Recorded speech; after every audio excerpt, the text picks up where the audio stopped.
for the, he was suggesting a higher threshold. A third is for the AGM, and probably. Thanks. I wasn't here when that comment was made. My apologies, I'd walked out a bit. But in terms of threshold, I think while we may want to be unique, there's what we call general practice globally. The threshold is put in stages depending with the matters that are to discuss. For example, if it was Parliament, there are certain bills that can only pass if the threshold is 2/3, because then you need some good support. But most AGMs is actually a third, and that's practiced globally. However, that does not mean that as a network, we cannot generate what we think contextualizes what we do. If the members feel that that is something they want to do, then it can be made an agenda for maybe the next meeting, so that then it is voted for, so that it is not an agenda that the board has actually placed to the members, but the members then have agreed to take a vote on it. Thank you. Maybe there's something else. On the issue of the badges, I know most of us have our own brands as an organization, isn't it? What kind of badge? Will you be looking at a badge that is written, an example, Kericho Development Group, a member of EYC, or you're looking at a badge of EYC? Because at what point then do you brand yourself, and at what point do you brand the network? Thank you. So that's a question to ponder, even as we think about the badges and what we want to represent. And he has raised something very fundamental, because we also want you to grow as a brand. So yeah, that's a point we had not seen, but it's a very, very, very crucial point. But it's something that we can think about even as we proceed. On top of that, most of the SEN groups have been requesting for support when they have an activity in their counties. I can also tell you today that in future, when you request for financial support, put a small element in that particular request so that you can purchase your purchase to identify or to be identified during that particular activity. The office have been doing that. They have been sending some resources to counties. I think quite a number have been receiving. Yes, that financial support. So can you organize yourself also so that you can use the same as our advisor said, that it is you to do an innovation in your county. Are we together? Yes. So that you don't rely on the office, but whatever you are being given at that particular time when you have an activity, please utilize it. Thank you very much. I think we are through, Joseph, with the questions. So I would want to ask the members now, can I sign the minutes? Because there's no amendment. Cindy, can somebody now? No, it has been proposed and confirmed. So I can sign the minutes. So we go to the next agenda. Chairman's report. Just a minute. Yes. I'm asking the Secretariat to give it out first. Yes. So that they... I think before I read my report, we had made some copies. So I would want you to receive the copies first before I stand to go through the copy I have. Yes. You can, usiwe kuna sauti.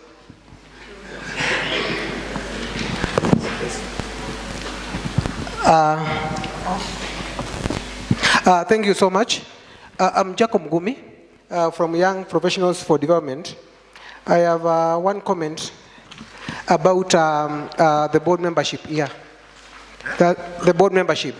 board membership. You are supposed to be 9. I can see 6. No, 7. So where are the 2? We need to be told where the 2 went to, so that we can be clear. If we elected you as a board member, you should be in an AGM. An AGM is very important. As a board member, you should attend. Number 2, you should also be at the high level. We also see you, because also this AGM is also an AGM of elections. So we need to prepare our minds. We see those whom we elected, whether they are present or not, so that we can make a decision. In the minutes, it's indicated. When you look at the minutes, it's indicated. There is a page there with the board members, and I can see the 2 are missing. So maybe the chair, you can respond to that. Thank you. Yeah, thank you, Mr. Ngumi. 2 members of the board are not there. You know Moses Chege, it was from which organization? Site Savers. The organization was elected, but they later on, in a period of 1 or 2 months, resigned officially. They sent a resignation letter, and then the person who was supposed to be the alternate also withdrew because he was transferred to Uganda. And there was nobody else nominated from the organization. So we were left as a that. And then number 2, we had Mr. Sakwa from Akweni. There was an issue with the organization where he was representing in the board. And the same organization never replaced Sakwa when that issue came up. So we remain with nobody. I think that is the case. Yeah. Actually, the Shakwa had actually retired from the organization. Yeah. And he retired from the organization, and you know membership is the organization. Yes. Yes, so those are the circumstances. Correct. Yes.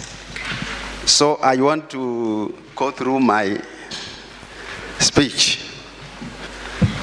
I think all of you have got it now. Mumepata? Yes.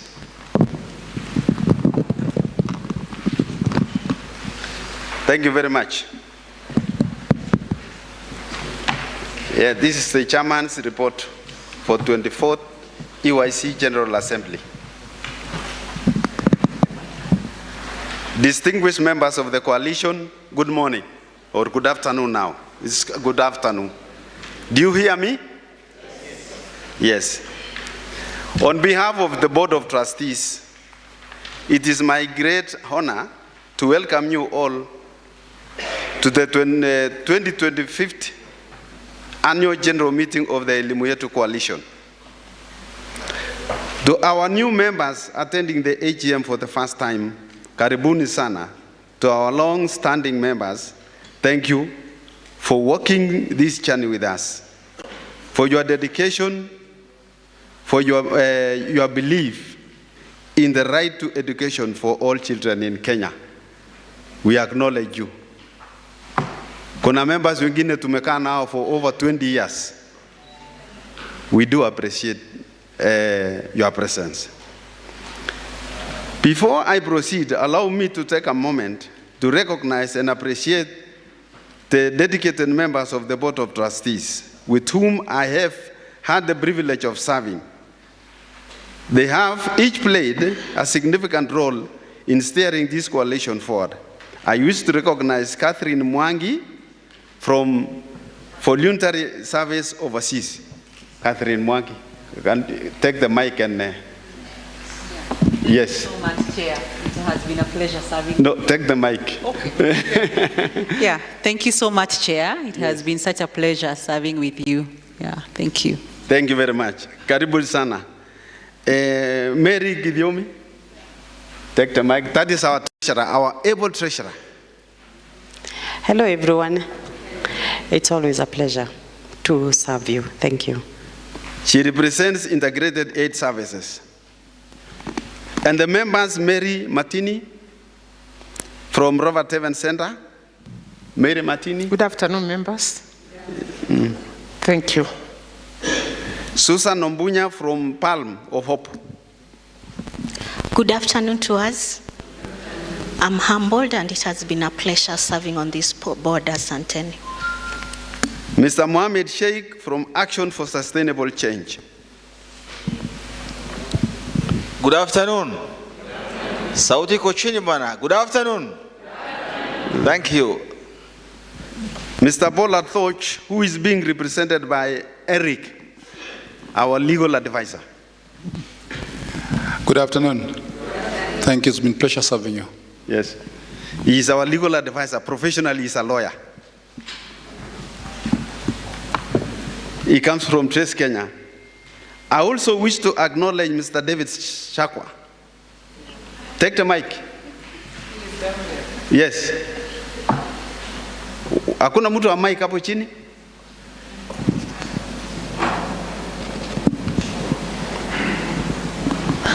David Shakwa. Good afternoon, everybody. Yes. He's serving the board under David Shakwa. Thank you. Shakwa, yes. Karibu sana. To those members of the board who are seeking re-election, I wish you all the very best as you offer yourselves once again to serve this great movement. Today's meeting carries special significance for me personally. As I stand before you to deliver my final address as chairperson of this remarkable coalition, it is a moment to reflect on how far we have come, to celebrate our progress, to acknowledge the challenges we have faced, and to pass the torch to the next generation of leadership with confidence and hope. As you mentioned before, that we had the challenges, and those challenges now are over. Ile deni tulikuwa naye ambaye haikukuwa yetu, ilikuwa ni ya sarakasi wa wengine, tushaimaliza kulipa. So we are clean, white as snow.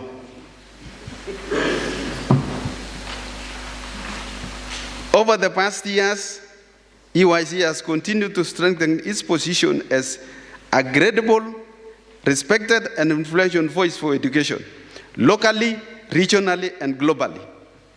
Together, we have upheld our mission to promote inclusive, equitable, and quality education and training for all in Kenya. Through persistent advocacy, EYC has influenced key policy discussions and decisions in the education sector. We actively participated in the Presidential Working Party on Education Reforms, the Transforming Education Summit, and contributed to the Kenya Partnership Compact under the Global Partnership for Education.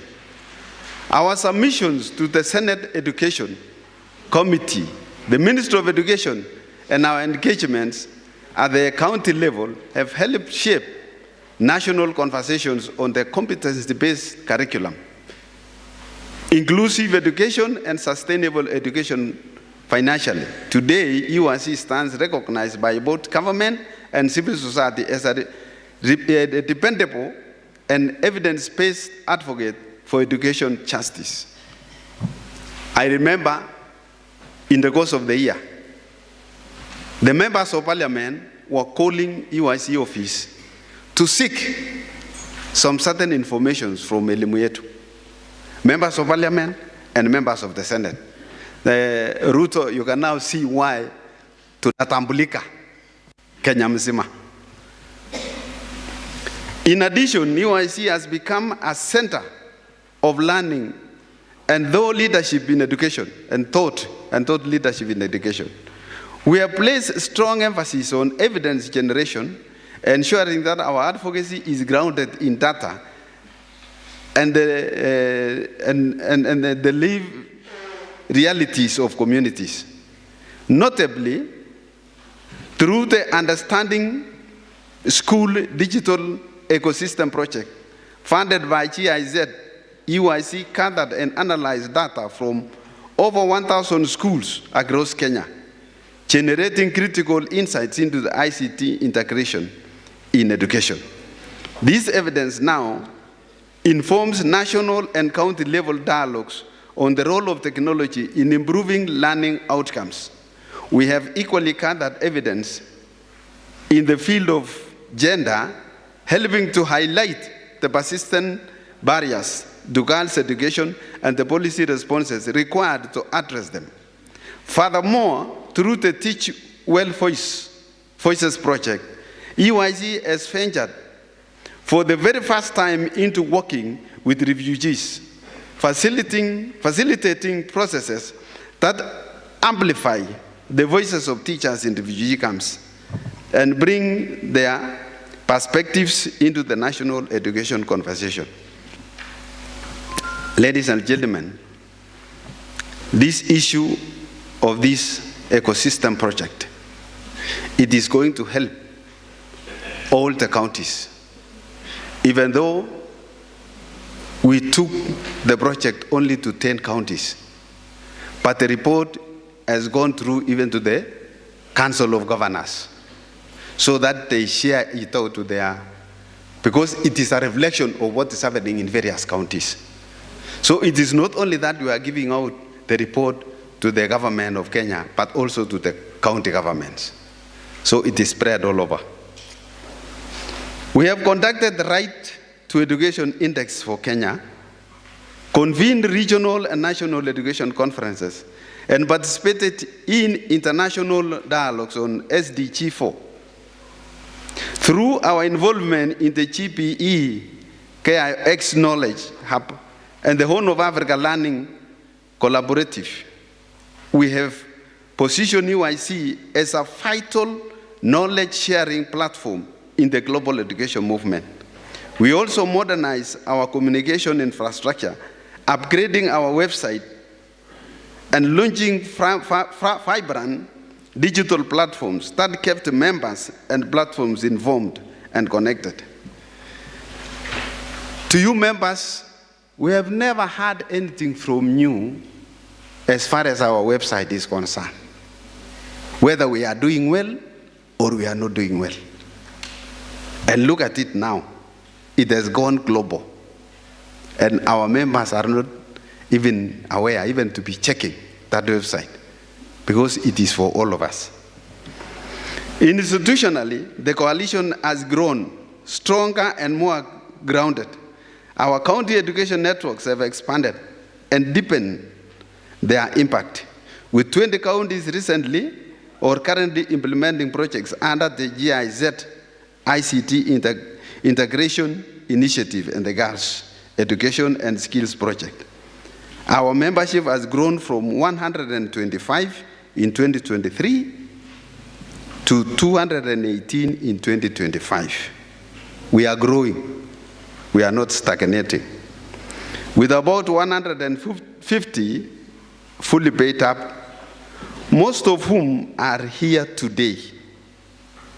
This is a sign of renewed confidence and ownership among our members.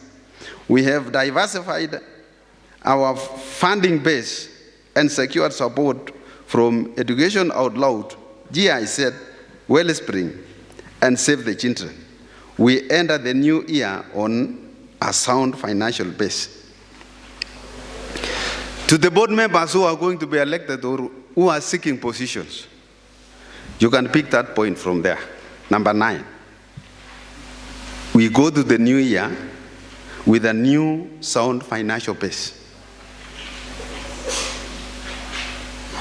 Mutakuwa naanza kazi kwa kiwanja ya ndege ile imekuwa tamaked.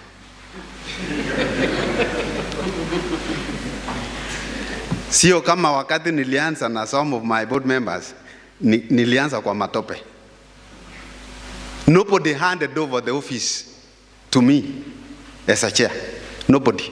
I was vice chair at that time, nobody handed over. Because there was nothing, it was zero. But now, I am here confidently telling you members, those who are going to come to the office, mutakuwa na sherekea. Hakuna matope mutakuta kwa ofisi.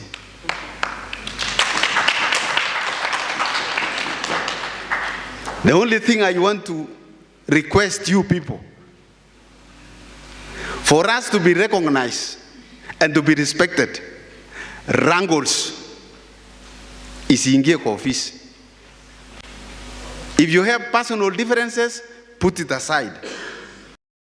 Ingia kwa ofisi na roho safi. Tuko pamoja? Mumewahi kusikia tukipigana as board members? Ama kusengenyana?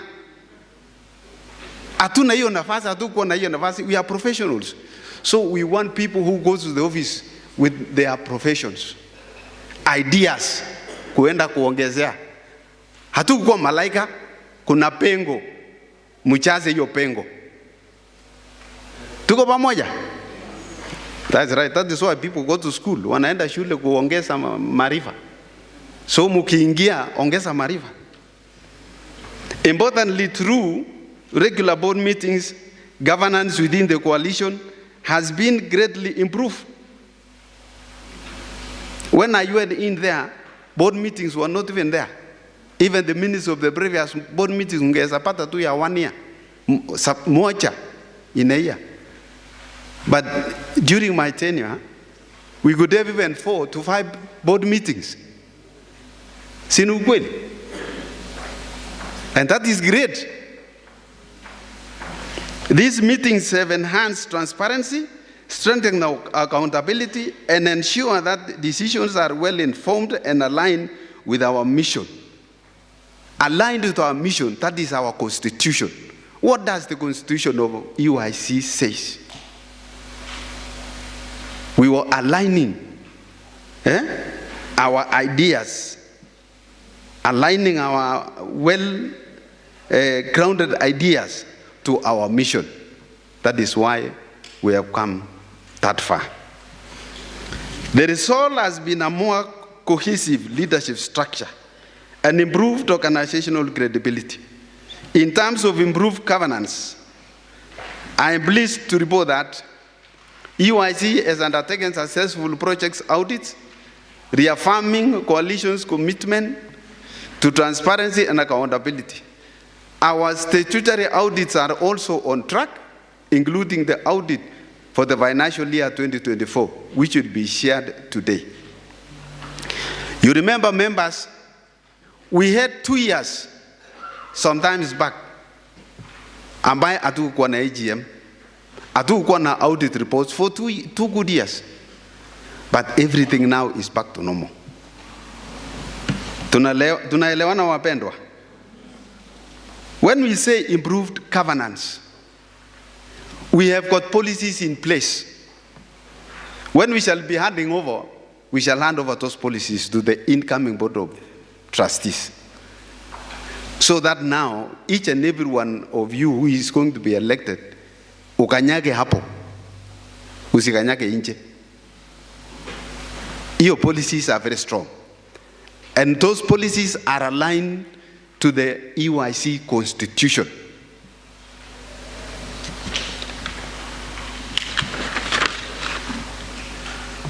As part of institutional strengthening, we also prioritize staff capacity development.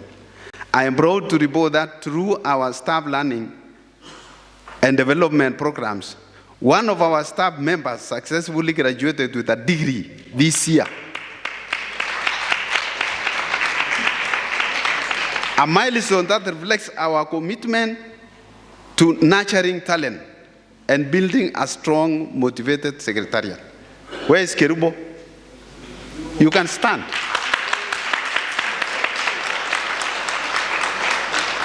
Atuongelelei mtu ambaye hayuko hapa.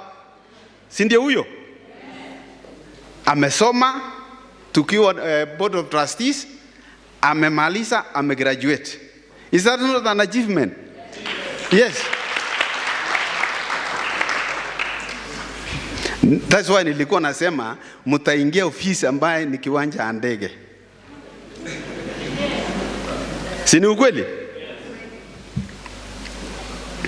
As we continue improving our financial systems, I am also pleased to report that we are now in the final stages of opening a reserve account for the organization. Mumeshika hapo. A reserved account for the organization. Do you understand what it means? Eh? Hamuelewi what it means?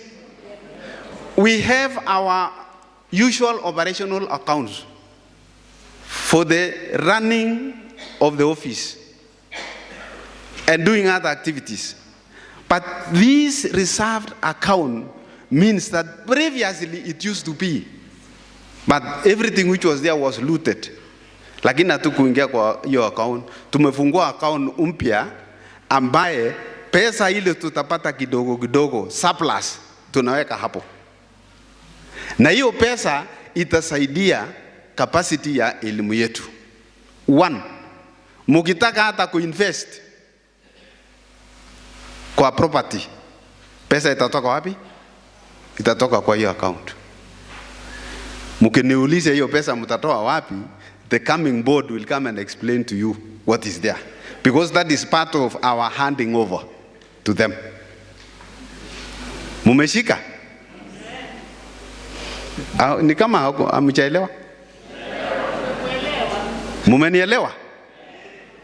So tukimaliza hii mkutano, ukienda nyumbani ujue hii board wametuwekea kitu, hata kama ni shilingi 10 si tumefanya ama namna gani?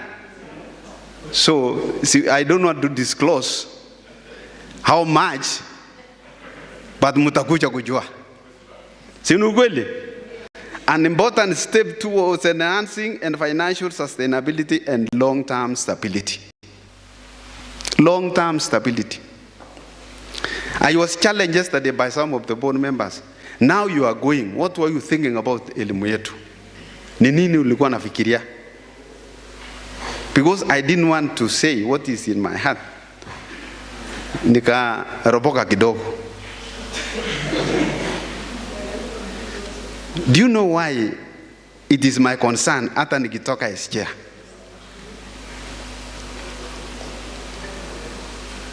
We should not continue for the next 10 years tukilipa rent ya ofisi ya elimu yetu. We should have our own plot. We should build our own offices. We can even have our own AGMs in those buildings. Is it not possible? Is it not possible? Yes. That was our mission. The mission we were talking about, that was our mission. But I will not abandon it. Hata nikiondoka, bado nitapigania. Hii serikali si ni yetu? Ama ni ya nani? Na wanachigawia mali huko na huko, kwanza hapa Nairobi. There is something going on right now. Wanataka kuchikatia. Kwa nini siwezi nikapenya nikatiwe ya elimu yetu? Si story, mutashanga. As we bring this chapter to a close, I am proud to say that the current board will hand over its mandate with a true glossy finish, a testament to our collective hard work, a unity of purpose, and unwavering commitment. Talking of glossy, our secretariat has just been painted and looks freshly revitalized, symbolizing renewal and readiness for the journey ahead. Tutaongea mengi when the new board comes in. Pamoja na our able board. And I'm requesting the current board members, all of them, and the coming new board members. We have negotiated and we are still negotiating. During handing over, we need to be there together, all of us, so that we take you through all the policies that we have in the office. There are some policies pending, and I will request you at the end of the day, before we hand over, we go and polish those policies, because it is part of our handing over, so that everything will be in place for the incoming board. It came out last week from the consultant, so we are still going through policy. They are there, about 4 of them. So I'll request you at the end of the day to allow us, ndio kesho msisikie ati board members wale wa zamani bado wako kwa ofisi. Msiseme wanataka nini, hawataki kuondoka. Tunataka kumalizia hiyo remaining part so that we hand over smoothly. Si ndio? And I stand here with full confidence that I think I have done that. That the board will not only carry forward this work, but will boldly take the coalition to an even higher level, even amidst the growing global challenge of stringing donor funds for education. Leadership is tested in difficult times, and I have no doubt that they will rise to the occasion with vision, resilience, and integrity. Why am I saying that? Globally, muliona drum akikata pesa. Si alisima? Even United States, Britain, UK, walikata pesa. So it affects the whole world. So tunaomba Mungu tupate mwanya ingine ya kutusaidia. Otherwise, for the next 2 years, we are comfortable. But after that, lazima tuwe na kitu. Finally, it gives me great satisfaction to report that we have fully settled the outstanding debt owed to the Global Campaign for Education. Nilikuwa nimesema, we have fully settled outstanding debt. We did that on Monday. Today is when? Thursday. We cleared on Monday. So hakuna deni. Ukitoka hapa unajua elimu yetu haina deni. To answer what Rashid was asking, and somebody was asking about the purchase and what have you, those are the challenges ambayo ilikuwa natufinya kukilia hiyo deni. Otherwise pesa ingekuwako ya kutengeneza hata hiyo purchase kwa urahisi, hata kutengeneza hiyo t-shirts, because we had agreed in the previous AGM that we shall have t-shirts. Lakini sasa, because we wanted to clear everything, tukasema wacha t-shirt ikae kwanza, because it is our internal matter. Wacha tuondoe wale wa nje waende. Ama tungefanya nini? Sinu ukweli? Afadhali upaki ndani ya nyumba yako ukiwa una mtu ya kukongea mlango atilete. Lakini saa hii we are okay. Finally, it gives me great satisfaction to report that, yes, I've said that. This milestone not only strengthens our governance record, but also places the coalition on firmer ground as it prepares for its next phase of growth and transformation. Elimu yetu ilikuwa mechafuliwa both locally and internationally. One day, one time, our national coordinator was embarrassed when he attended an international meeting, only to come across one of our previous donors. But surprisingly, they are the ones ambayo walituwekea red tag ya kwamba elimu yetu is insolvent. Elimu yetu si organization ya kusapotiwa. But now, we are very clean. Watakuwa nasema nini? Alionyeshwa outside Kenya, mjue elimu yetu tulikuwa tumeweka matope ile mbaya. Furthermore, I am delighted to know that our relationship with the donors and partners remain exceptionally strong. We continue to enjoy robust collaboration, open communication, and mutual trust with our funding partners. This is a testament to EYC's credibility and consistent delivery on commitments. These strong partnerships remain the livelihood of our work and a virtual pillar for our continued growth and sustainability. We were expecting one of our major donors to be with us, but the program changed. He had agreed to come, but the program changed because aliitwa akaenda Uganda for a meeting. Otherwise angekuwa na sisi hapa, mungejionea, mungeona na macho yenu. Of course, no great journey is without its challenges.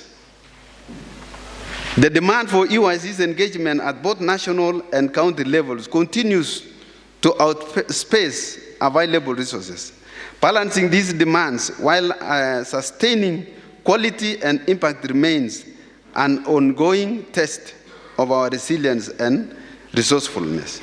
Yet through the journey, we have learned invaluable lessons. Strategic engagements and evidence-based advocacy create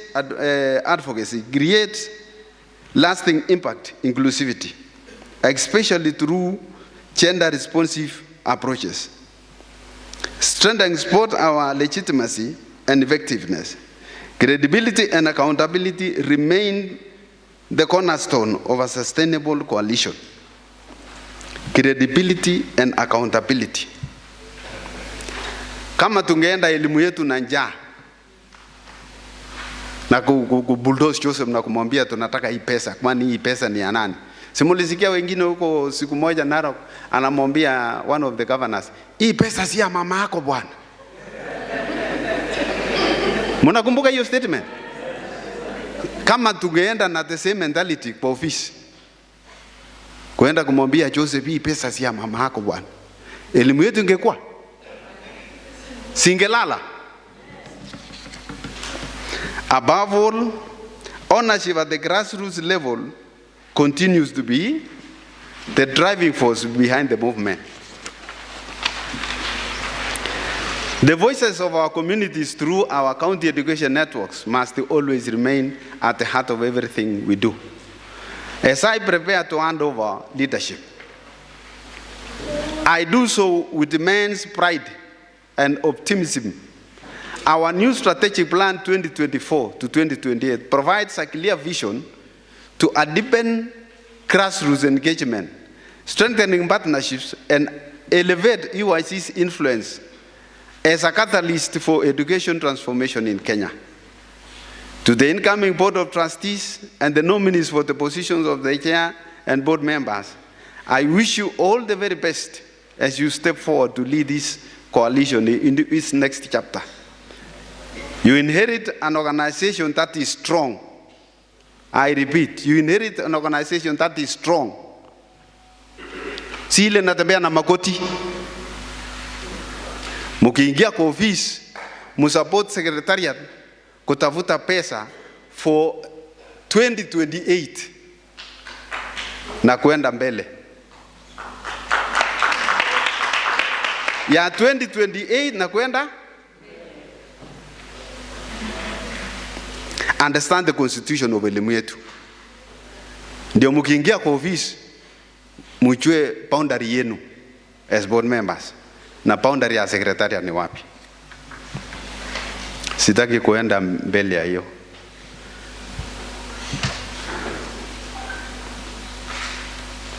Continue to expand our funding base and partnerships. Empower the county education networks to remain vibrant voices of change. Harness the goodwill we enjoy with government and partners and remain guided by the principles of integrity, teamwork, innovation, and respect for human rights.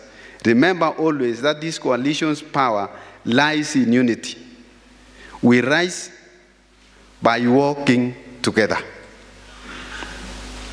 Fanya kazi na serikali. Mukipigana na serikali, unajua record ya elimu yetu ilikuwa mbaya sana even before the government. Hakuna mtu alikuwa anatambua elimu yetu. Tulikuwa tumebrandiwa jina naitwa evil society.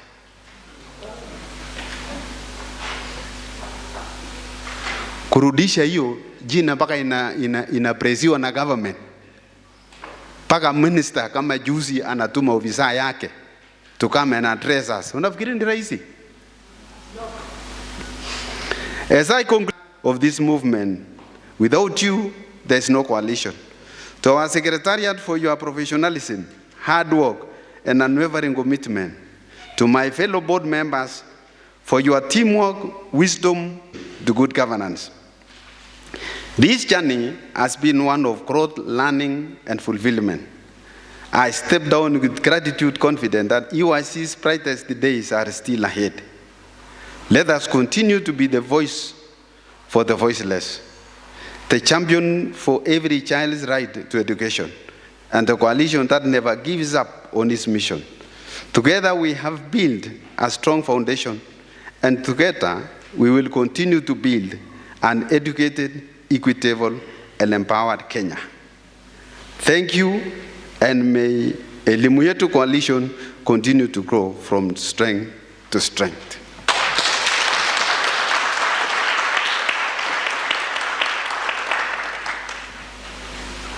Without much ado, nitaongea baada ya election mambo yetu ingine. This is the time now for the treasurer to take up from there. Ndio maneno iflow vile ilikuwa naenda. Thank you very much. Karibu.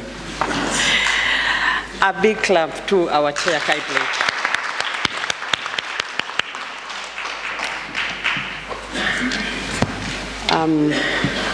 The chair, EYC, national coordinator, EYC, board members, the current board members, because the new ones are coming. EYC members, you are the most important people because without you members would not be here. Good afternoon. Allow me to ask you to do something. We have been seated for some time, so I just want you to stand up and just stretch so that when I'm reading the maths, it's going to math. Okay, just stretch. Feel free to stretch. Go, go, go, go. Because I saw some people sleeping. Go, go, go, go, go. Go, go, go, go. You know how to do number 8? You know how to do number 8? Do number 8. Go, go, go, go, go, go, go, go. I don't want to tell you to do head, shoulder, knees, and toes because some of you may not be able to touch your toes. So kindly have your seats.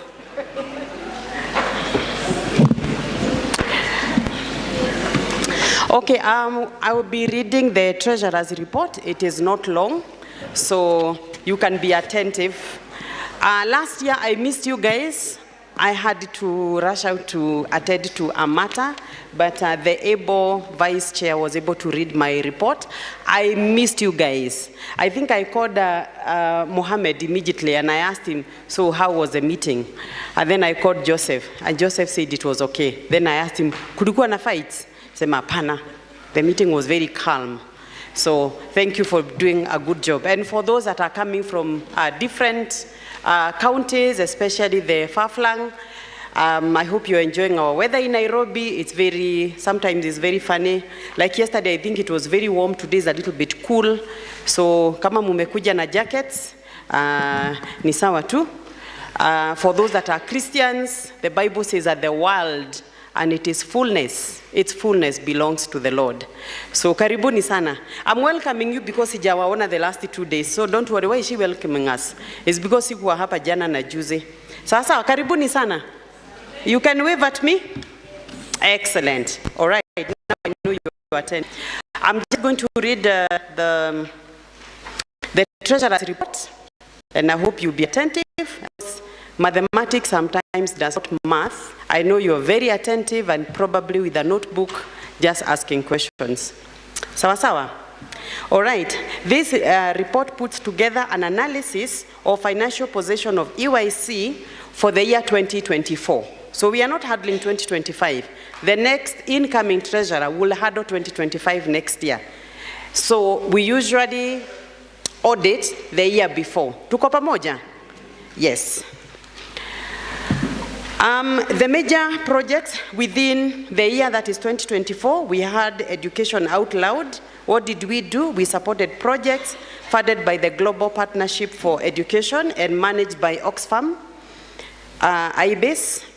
The project aimed at improving civil society engagement in education planning, policy dialogue, and monitoring. The first phase of the funding for the project ran from 2020 to 2021, and the second phase of the project from 2022 January to the end of December 2023. A new phase started in January 2024 and is expected to run for 3 years. That is January 2024 to December 2026. We had the second one, Decreasing Gender Barriers to Girls' Education and Skills, funded by Wellspring. The project aimed at decreasing gender-based barriers to adolescent girls' education and skills. The project ran for 2 years from October 2023 to November 2025. So it has already come to an end, and we have extended a little bit to December this year. The main objectives of the project: to enhance community engagement in addressing gender-based barriers to education, to track the effective implementation of the policies addressing gender inequalities, and to enhance civil society engagement in girls and skills. I'm sure you have been seeing the secretariat in your counties. At least I know they have been traveling. Mumewaona? Ukweli? Aya. The next project has been understanding school digital ecosystem in 10 counties, as the chair has already alluded to. It was funded by GIZ and managed by the Global Campaign for Education, GCE, being a one-year pilot project from March 2024 to March 2025. The project 2024 to March 2025. The project targeted 10 counties and aimed at laying foundation for enhanced civil society advocacy work for the inclusive digital transformation of the education sector in Kenya. The key objective was to establish whether there is sufficient connectivity in schools within target counties to facilitate digital skills and help close education divide. As you know, the generation right now is quite digital, so we, even as EYC, we also have to run with the trend. Otherwise, we don't want to be left behind by the technology. Ni ukweli? And the fourth project has been to Teach Well Voices, funded by Lego Foundation and managed by Save the Children. I know this is a project we prayed for about because we almost lost the funding, but finally it came through. Some of you may not know what the national director has to go through. Mukimwona hivi, unampatia tu salute. This guy is very hardworking. I know we sat one day and we were thinking, hey, Joseph, we just write to them and tell them that you contributed. So if they are not giving us the money, it's very unfair. But finally we got the money. So the project is about advocating for the improved quality of instruction and well-being of teachers in refugee camps and host communities. That is mainly Kakuma and? And this is a 5-year project running from June 2024 to January 2029. And it has 3 main outcomes. Number 1, strengthen policy framework and legislation. Number 2, amplify teacher voices and engagement. And number 3, securing innovative financing for inclusive teacher professional development. We want our children, host communities and refugees to be taught by professional teachers. Okay, when it comes to members and subscription, we are happy to report that the membership of EYC has grown. This is by 2024. Remember, my report is 2024. So when we read 2025, this membership is bigger than what I'm reading right now. So we grew to 163 at the end of 2024, and 29 new members joined in the same year. And guess what? There is no one who is leaving, which means the coalition is good. Otherwise, ukiboeka si unaenda. We have not had anyone leaving. There has been great improvement on payment. I remember when I stood here in 2023 and I suggested we add the subscription. You took it very positively. I can tell you by 2025, the money that has been given for subscription has grown, not to what we intended, but there is a lot of improvement. So thank you for hearing my plea and taking it positively and actually actioning it. So the previous years, with the subscription used to have an issue, but from last year and this year, things have really improved. We still have a few delays from some members, but we are encouraging them to actually make sure that they pay their subscription by April. Like if it's 2026, kindly by April, make sure that you've already paid to allow the secretariat to be able to make use of the money. And for those that have not yet paid for 2025, you know yourselves, we had actually, when we sent the notice, we had requested that you pay by 20th of November. I don't want to ask you to raise your hand if you've not paid. We are just requesting that kindly honor the membership payment because the subscription comes in handy to help the Secretariat run the coalition. So when it comes to the audit for 2024, which I have already signed, together with the chair and the national coordinator, we did them professionally. The reports have been presented and reviewed by me, the chair, and the audit committee, and we've already signed. So we had TaxMart Kenya, who has audited our books, and they have concluded their year. So come 2025, which is the current year, we will have to appoint a new auditor, which should happen today, Chair.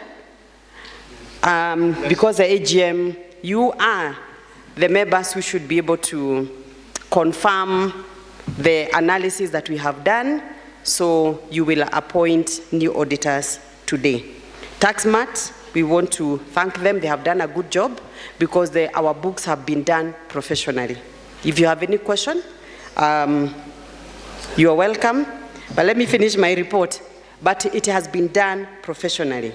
So when it comes to understanding school digital ecosystem in the 10 counties in Kenya funded by GIZ, and decreasing gender-based barriers to girls' education and skills funded by Wellspring, we did not require end of the year audits because the project is ongoing. So all the reports are favorable and provide assurance that proper books of accounts are maintained and reflect the true financial position of EYC. The auditor conducted a third and final audit, as I have mentioned, so we'll be appointing a new one. Fundraising initiatives, more efforts have been put on looking for new partnerships and to expand our resources. And as the chair has said, after Trump gave us his tantrums, we have to start looking for funding. But the good thing is that not everyone who is giving us issues, I mean the developing world, and for those that are in the development sector, you know what I mean. The donor funding has been shrinking, but God is our provider, right? Yes. So our main source of funding still remains membership fee and development concepts, even as we continue giving proposals and concepts to our donors. So I have a summary of the position of 2024 financial position, and we had cash and bank balances. So when we compare 2023 and 2024, when it comes to receivables, 2023 we had 2,507,667, but in 2024 we had 3,031,685, actually showing that there is growth. Cash and bank, 2023 we had 10,234,287, but in 2024 we actually had 24,679,362. Again, growth. In total, 2023 we had 12,741,954, but in 2024 we had actually 28,269,000. So when we'll be reading 2025, you'll also see the growth.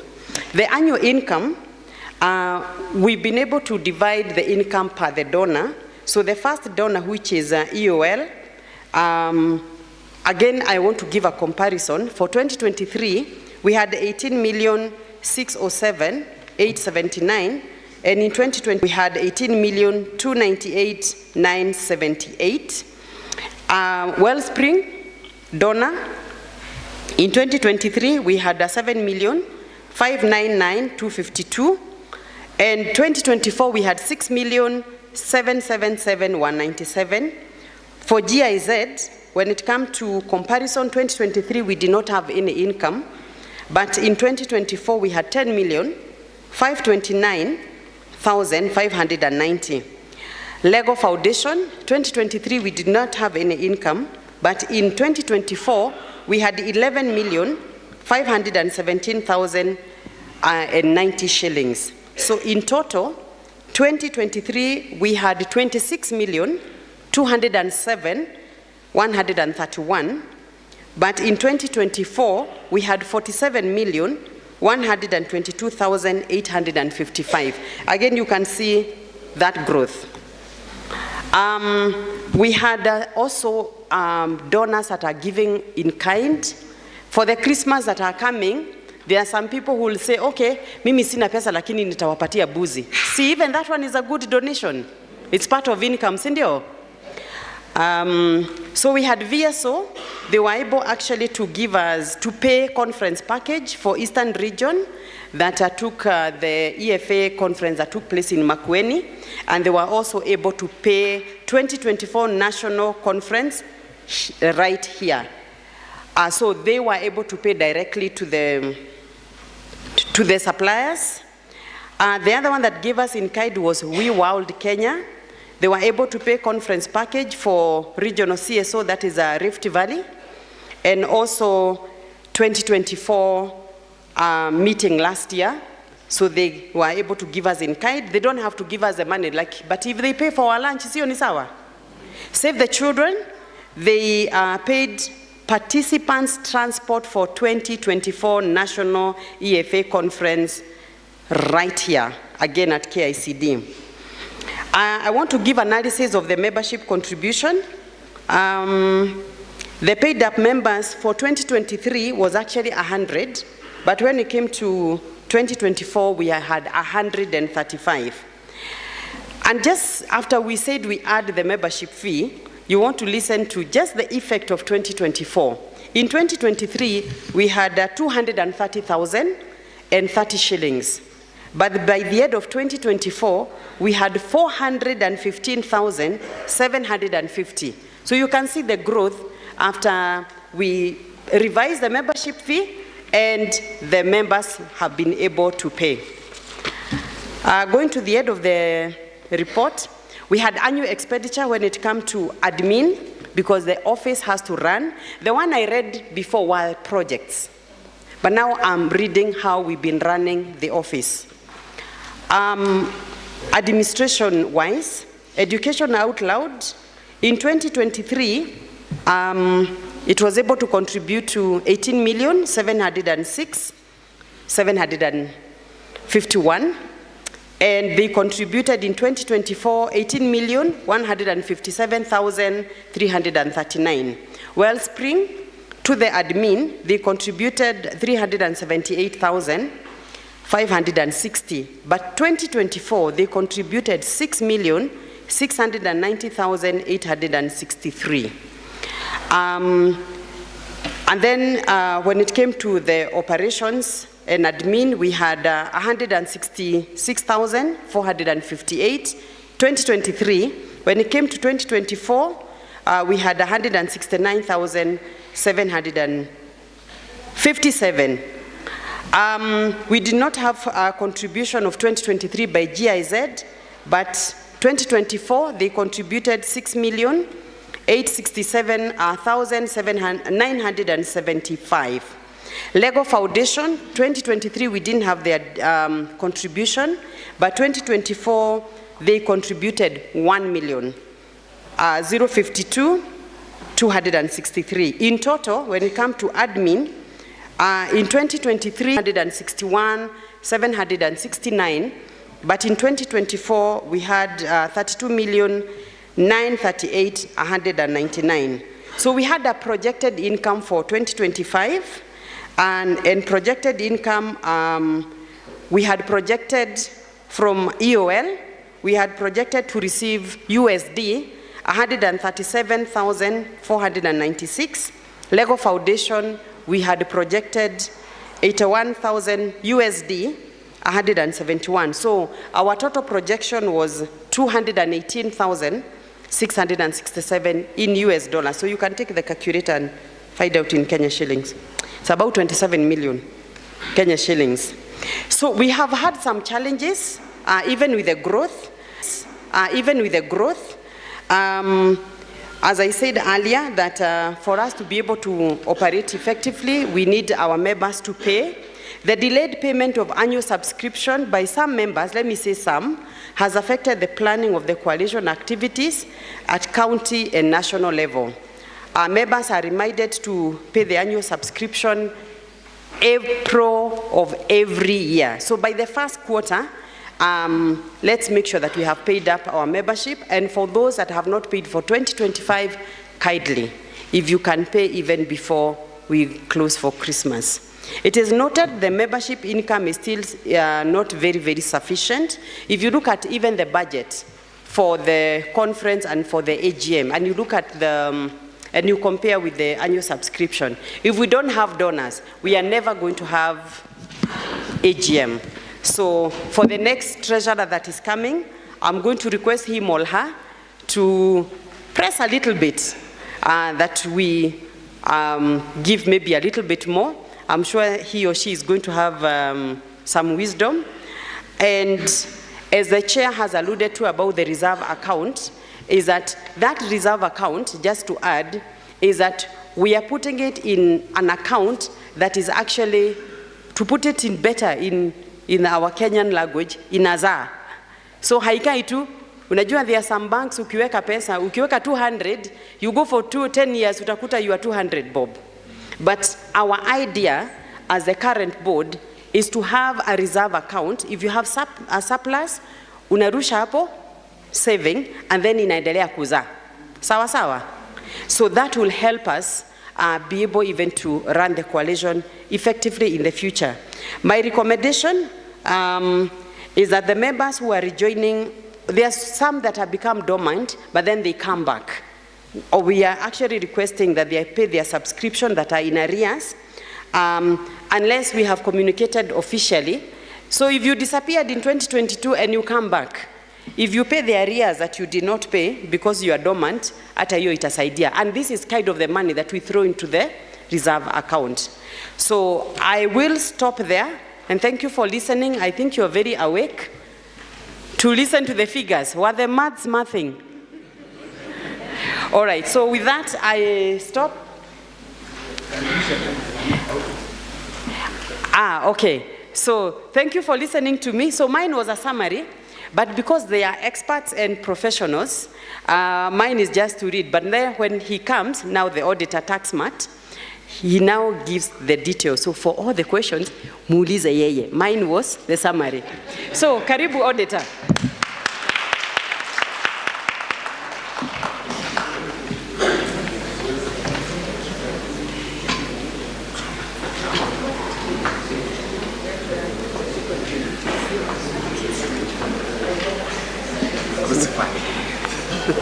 Karibu sana. Asante.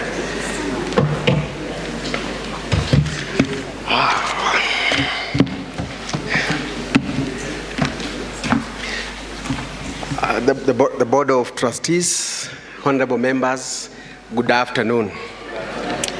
My name is CPA Patrick Gagani from TaxMat Kenya.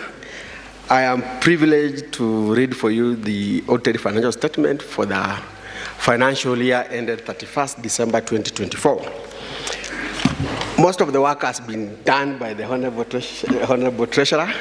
She's been able to grasp the numbers, so I might not take most of your time going through them again. She's actually analyzed them the way they are. So maybe I just take you through the various statements that I believe you have the reports, and then I just be doing an affirmation of what she just read. So maybe, I know you have the financial statement you are shared with. You can refer to page 7. Page 7 is the statement of comprehensive income and expenditure. You have a soft copy, I believe. The statement of financials, the statement of comprehensive income and expenditure is basically the revenues against the expenses. So that tells you how the union is performing. 2023, it was 18.8 in terms of revenues, compared to 31.715. That is a tremendous growth. We had other incomes of 299,600 against 1.319 in the year 2024. The total revenue for 2024 amounted to 33 million against 19 million that was there in 2019. The statement of the financial statement, when you are reading it, you see we always have some notes. Those notes, they always guide you on the pages that you can refer the breakdown. Like the breakdown for all those notes 6, 7, 8, 9, and 10, you can easily find them on page 15. We flip to the next page, is page 8, where we have the statement of financial position. Basically, this is what we call a balance sheet, showing you your assets and your liabilities. In terms of assets, we have a total asset base of 28.269 against 13 million last financial year. Looking at both the statement, the income statement, and the financial statement, we are seeing a growth in both assets and in both our revenues. So that's what she just put across. Then we have our total liabilities, equities and liability of 26,356 million against 11.48. And the majority of these liabilities is actually what we've just deferred in terms of the revenues for projects that are now coming in from now January 2025 going forward. So it's not a liability to be paid, it's just an accounting principle that we are deferring some revenues. So my affirmation will come on page 4. Page 4 as an audit opinion, whereby we are saying we have audited the accompanying financial statement of Elimietu Coalition set out on pages 7 to page 14, which comprises the statement of financial position as of 31st December 2024, statement of income and expenditure, the statement of changes in equity, and the statement of cash flows for the year and then ended, and notes to the financial statement, including a summary of significant accounting policies. In our opinion, the accompanying financial statements give a true and fair view of the financial position of the organization as at 31st December 2024, and of its income and expenditure statements and cash flows for the year then ended in accordance with the international financial standards and the requirements of the Kenya Companies Act. Allow me to stop there in terms of reading the financial statement, unless someone has a question, and then I close up. Thank you.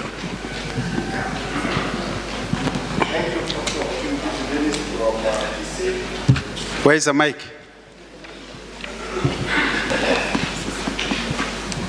I think all of you got audit report in your mail.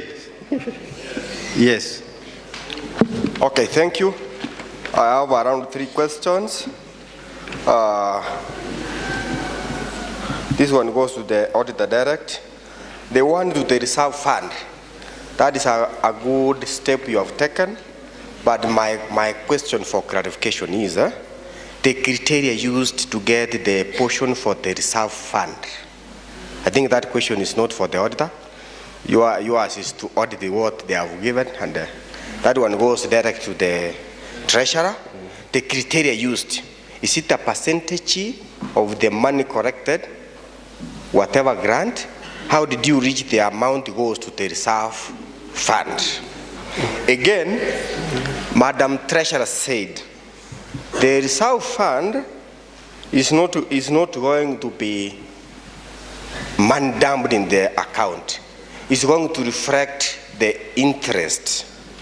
That is an income. But now, and as per the auditor, because you might be more familiar with it, is it an investment? Because if it reflects the interest, it's supposed to be as per me. Maybe I might understand it wrong.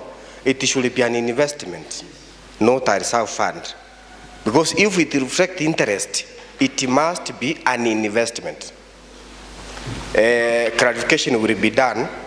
Another one, another question is, I did not hear the opinion where we say qualified or unqualified. The opinion of the auditor is always 2. It should say it's a qualified opinion or unqualified opinion. As per their auditing report, should be qualified or unqualified, then we start following it. So,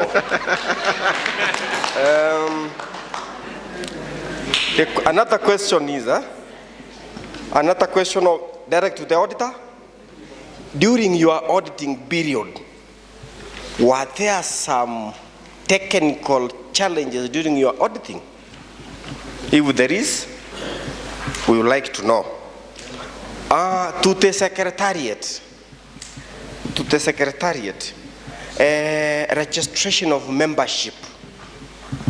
Do we have the limit of registration of organization from various regions so that we can know the limit we have to register so far?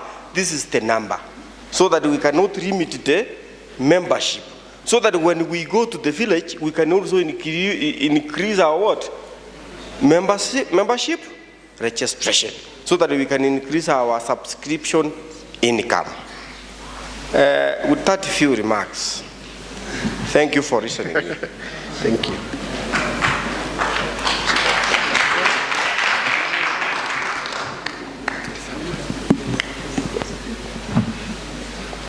Okay, is there anyone with a question? We would like to move very fast. Yes. Yeah, thank you, Chairman. My question is also more or less similar to my colleagues.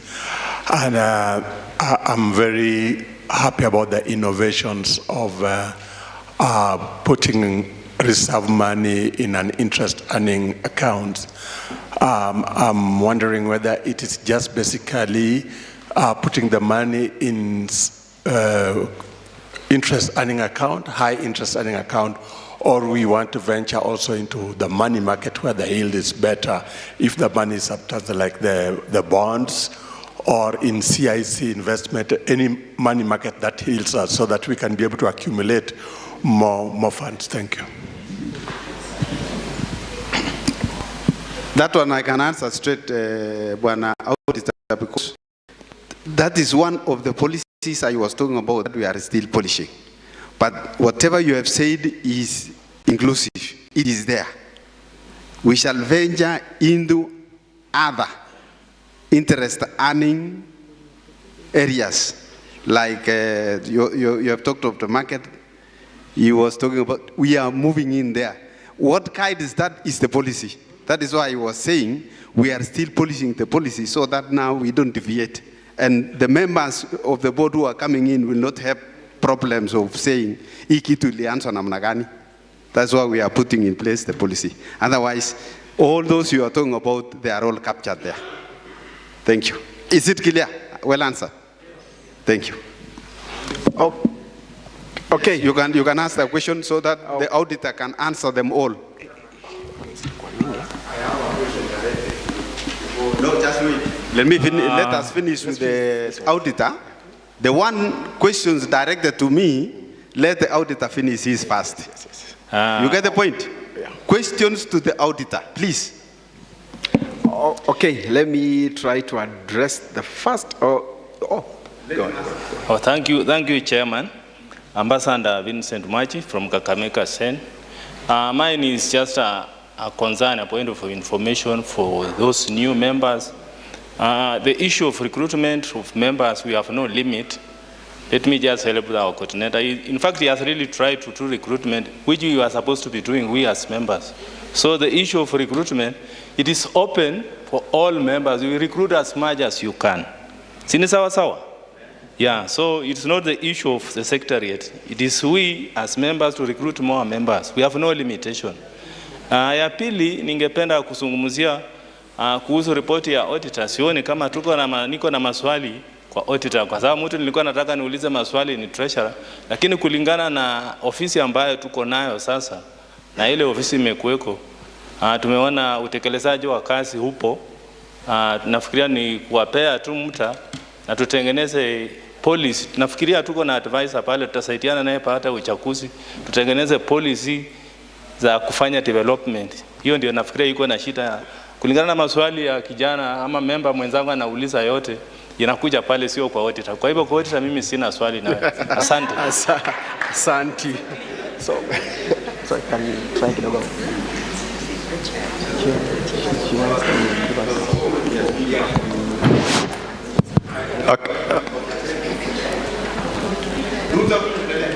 Okay, thank you. Bwana Auditor, I'm struggling with note number 3, which is the receivable. Perhaps you can shed light. The receivable of 3 million. Is there any other person with a question to the auditor? We want to give him time to answer the ones he has been given. So, thank you, auditor. Sorry, I didn't get your question on note number 3. Your question is? Just shed light on the receivables, the 3 million okay, receivables. Okay.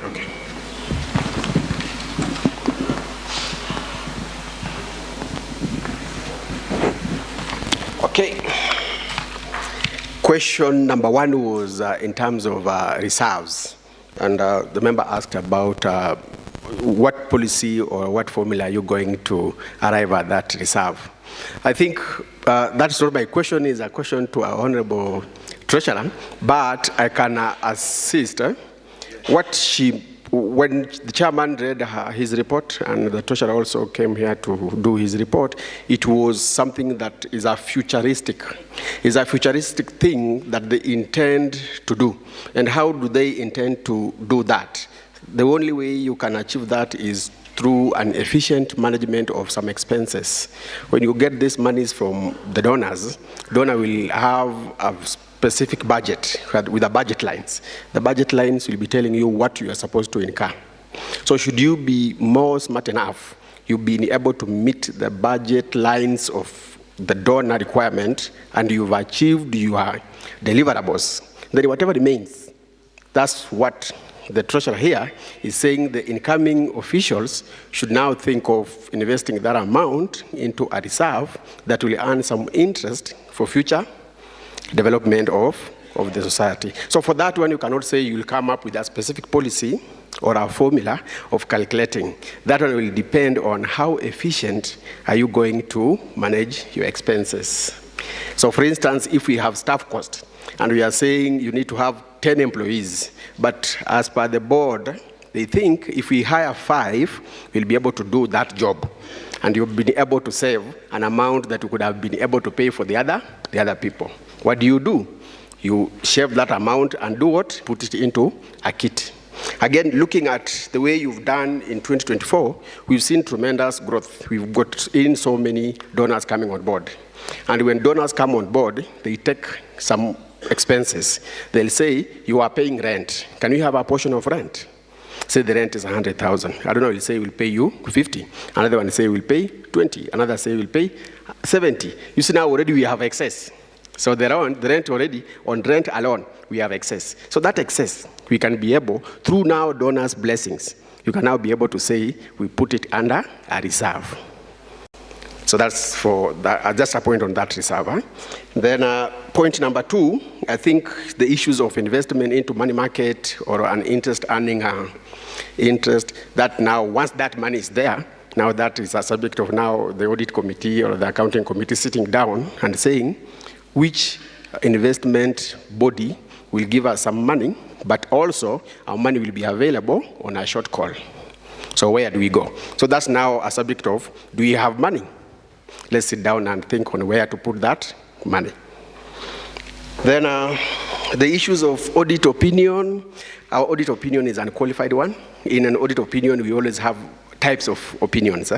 So we'll have a qualified opinion. It's just a type of an opinion.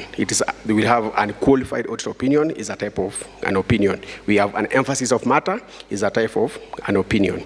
So for us here, you are saying it is a strong opinion that the financial statement are looking. Okay, that's now the type is the unqualified audit opinion. Then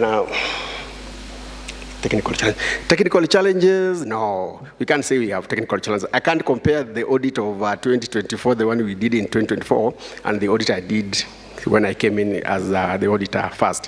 Things have really improved up. When we come on the ground, we take very short time to do audit. This time around, when we are doing the audit for Oxfam, we also report to Oxfam. We audit on behalf of Oxfam the money they have already given to the union. So when you are sending the union's fund, nowadays we do a complete audit plus the statutory audit, because we think there's no need we do 2 audits, just do 1 audit. One for Oxfam and the other one for the statutory, because things are okay. When you have competent people in offices, then things move smart. And you also save some times and you give confidence to auditors. On receivables, maybe I can direct you to note on page 14, note 3. We've given the breakdown of all those receivables. So when you look at them, it's just a breakdown, and the figure there is 3 million. And we are saying the big amount of that is actually member subscription due. These are members who had not paid by the end of the year. So if you look at that, and it's the chunk, 1.8 in terms of that. And then rent deposit. You see also there is a rent deposit, which is again a big amount, 856. See, so those are the biggest figure that make up that receivable account. Then I think okay. Okay, the reserve account has 0.0. That's why the auditor is saying it's futuristic. And the current board is actually recommending to the incoming board that this is a good thing for the coalition. Let me also clarify so that you can hold them accountable in the next AGM. No, the next one, not the next one, the next one. That reserve account can only be operated using board minutes. The board must sit, the incoming board must sit down and say, we need to get money out of this reserve account. What for? So minutes must be there for that account to be operated. Tuko pamoja? So it is an account that is going to be very strict. Remember, we are recommending the current board. So the ones that are coming, kindly hold them accountable. Thank you. On top of what the treasurer has said, because of that policy I was talking about, apart from the board using minutes to use to operationalize the account, it has to be approved by the General Assembly. The expenditure, I'm talking about the expenditure. If it is to be removed, for what purpose? And the approval is the General Assembly. Haitaishia board peke yake. Mumenishika. So it is a special account whereby it has to be operated carefully, because everything will come to the General Assembly for approval. Tuko pamoja wapendwa? Thank you. Okay. Yeah, any question or I wind up? All right. Thank you. Tupikie makofi bwana auditor. Asante sana bwana auditor. Oh, you have a point, yes. Thank you so much. I want to take this opportunity to sincerely thank you as a union for having entrusted in us to do your audit for the last 3 years. We've been it's been a gratitude, it's been happy to work with you. As today just marked the end of a 3-year period term, does not mean that we cannot do any other audit should an opportunity arise. So should the other auditor finish his 3 years term, the board and the members, I'm still available for a re-election. Another thing is I've seen our representative in the board members. We have all board members being representative in different companies. So I think my CV has been out there. I'm looking forward to seeing some referral into your companies as external auditors or an internal auditor. Thank you so much. God bless you. Happy holidays. Well done. Thank you. He has marketed himself. Oh, the comment. I'm sorry. No. Before you speak, because you may just finalize the issue of finance. I'm sorry to speak after the chair, but on the reserve account, I think one of the things that needs to come out clearly in this meeting is that maybe members at some point will be asking, why isn't the reserve account not growing? Apart from the policy of EYC, there's always the grant obligations. Sometimes some donors say, if you have any money left, give it back to us. Or they will dictate to you what they think you need to do. They will tell you, reply it back to activities. We also have exchange gains that happens when you get money, whether in foreign currency, whether it is euros or dollars. It may also mean that you go back to the donor and agree, what do we do with our exchange gains? And so the reserve account, we should have the impression that yes, it's an account that will grow, but when it's not growing, there are other factors that these members must be made aware of. Thank you. Asante. You continue. Okay, thank you. Thank you very much. Now we are going to now go to the next session, and thank you for your active participation. And I'm going to present the list of auditors that we have gathered information, and we are requesting the members to actually ratify to be the next, our recommendation. So it is actually you to appoint. So we used a number of criteria when we were asking the auditors out there to give us their information. Number one, we looked at their background. We looked at how did they understand our TOR.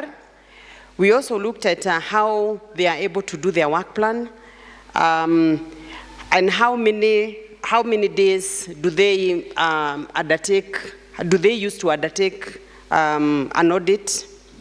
We also looked at the years of experience, and we also asked them to attach different documents. So the Secretariat has done a good job, and we got quite a number of them. So I'm gonna read what the ones that were able to give their quotes and the documents I've talked about, the different documents that they were to attach. And when we analyzed, using the criteria that I have just read, the ones that qualified are the following. We had Bayer and Associates, we had Base Partners, LLP, we had Ronalds, LLP, we had 3A CPA, LLP, we had Crowe, Erastus and Company, we had Grones, AAA, LLP, we had BN Magodu, and we had Kige Associates. Those are the ones that we were analyzing. So beginning with some of the criteria, like BN Magodu did actually, when they were setting their documents, they did not include the finances. So when it comes to, now, tulikuwa tunasemaje, elimination method, that one unaweka kando because kama they have not said their quote, how are we going to plan if they don't set their quote? These are some of the criteria we used. So for the ones that were able to meet all the criteria, this is the money that they quoted. Remember, they quote the budget per year because we are audited yearly, okay? Are we together? So the Bayer and Associates, they quoted 615,666. Base Partners, LLP, they quoted 371,200. And then Ronalds, they quoted 275,000. Crowe, they quoted 382,800. 3A CPA LLP, they quoted 827,500. Then we had Gronis, AAA LLP, they quoted 300,000. And then Kige and Associates quoted 197,200. So if you're following me, the one we should have, we thought, actually, or the Secretariat recommended after going through the analysis, we went for the cheapest, which was Kige and Associates, 197,200. But, say but. Oh, good to kopa moja. We requested for referees. Because you know did you know they are briefcase auditors as well? So we requested for referees, and we could not get the referees. Unajua huyu mtu. So we could not get the referees that we had anticipated. So the second that was cheapest was the Ronalds, which is 275,000. And this one is negotiable. The good thing with the auditors is that once you have an agreement, you can always negotiate because they usually charge as per the budget. For those that have done audit before, the auditors will come and look at how much did you spend per that year. So how much are they auditing? So the Ronalds, the good thing is that they are second cheap. Remember the other one, we could not get references. So the Ronalds, we were able to get enough references, and this is the one we are recommending to the members to appoint unless there are questions. So this is our recommendation. Remember, you are the people. So I have presented the analysis that the Secretariat and the board has done, so you are the one to appoint the auditor. So I've given you the details, and that is our recommendation. The Ronalds, which we were able to get references, we were told, yes, we know them, they have done a good job, it's possible to negotiate with them depending on the income, and there was the second cheapest. Chair? Yes. You have heard the name. What are your comments? We support. Can I see hands up? No, unanimous. He has a question. Yes. Okay. Mike.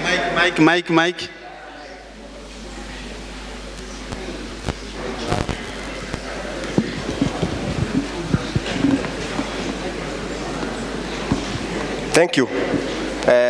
You have given those who qualified for this. One, of course, I can accept that you, because of financial constraint, you can go for the cheapest. But sometimes cheap is expensive. Sometimes cheap is very expensive. We can go for this 197, but their work they can do, there might be so many queries from taxation expert. Did you listen to those who quoted high? Why? Explanation why they quoted very high about packages. Two, because the narration you can give, what 197 can give is what 871 gives. Then we analyze why this one is high and why this one is low. So it does not mean the one of 197 can do the good job. He can give the quote to seduce us to give them a job, but they should do what? A shadow job. I can see another company quoting 300. Yeah, the 300. Why did not we have 3 candidates for 300?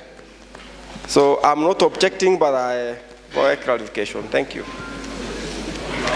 Okay, thank you. Thank you for the question, and actually you make a lot of sense.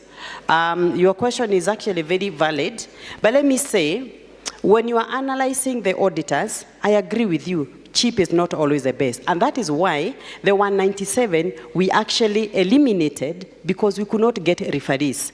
The other one, which was Magodu, they did not quote as per our TOR, so we eliminated them. So when it comes to audit analysis, you also check the market. Who have they been auditing? When it comes also to the technical bit, we looked at the technical work. How technical are they? We also looked at their financial, because financial proposal is also important.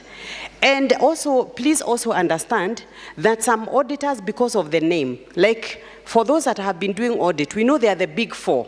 If you are to give, let's say, Ernst & Young, the other one is Deloitte, the other one is KPMG, the other one is who? That one. So most of them, they will actually charge you because of their name. Some of them will sell the name, not because they will do a good job. I don't want to mention names, but I had one of the big 4 actually had issues. I don't know who has had those issues. One of the big 4 actually had issues somewhere globally. So my brother, it does not mean because they have quoted high they are the best. If the big 4 can have issues globally. So you also look at the market. Now look at our income. if you look at our income, you also need to do it proportionally to our income. And you look, the companies, the organization that are the level of coalition, what kind of auditors are they using? And by the way, the 275 for Ronalds is usually the rate. You need to look at the rate in the market. So that, again, you are not too high for those that are building their name. Again, you are not too low. And as you have rightly said, some will quote low, ndio wapatie kazi. And then wanakuja kuwasubua. Sindio? So we have actually, the Secretariat have done a good job. We've been able to analyze. And by the time we arrived to this one, we've really consulted. That's why I said, for this one that we could not get references, we said, you know what? We are not able to say, hey, how did they do? Did they give work in good time? And cheap can be expensive. I agree with you. But we also need to check what is our income like. So that is what we were able to analyze and looking at the market. Thank you. On top of what the treasurer said, yes, clap for her first. On top of what she has said, we are also reporting to the donor. And also the donors do always ask side questions, so they understand where we are and what is in our country, Kenya. That's actually what guides us. So whatever the Secretariat is doing when they are analyzing, they know what the donors want. Tuko pamoja? Yes. Wapi huyo mzee alikuwa na swali, ameenda wapi? Because the question was directed to me. Okay. Now what I want now is that, can we propose and second the report? Yes. I propose okay. Second by? Asante. I think you are through now. Thank you very much. Clap for her. Thank you. Thank you. Now, we are remaining with only one item apart from AOB. The item remaining is election. Now, I want to put a question to you. You want to stretch for 10 minutes? Or lunch? You want lunch first?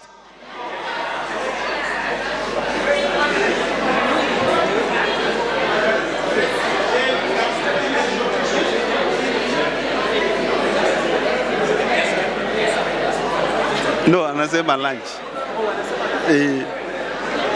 Now, wacha niulize swali. Munataka to break for lunch and then we come ama nini? Munasema nini? Unajua, sikiza. Unajua previously tulikuwa naona hiyo election inachukua muda, alafu baadaye mnatulaumu as board members that tunafanya kazi kienyeji na kuchelewa. So this now I want that clarity from you. Tuende for lunch? The majority carries the day. Sindio? So AOB will come after the election. Sindio? So can somebody pray for us for lunch? Only 1 hour, because we have got to break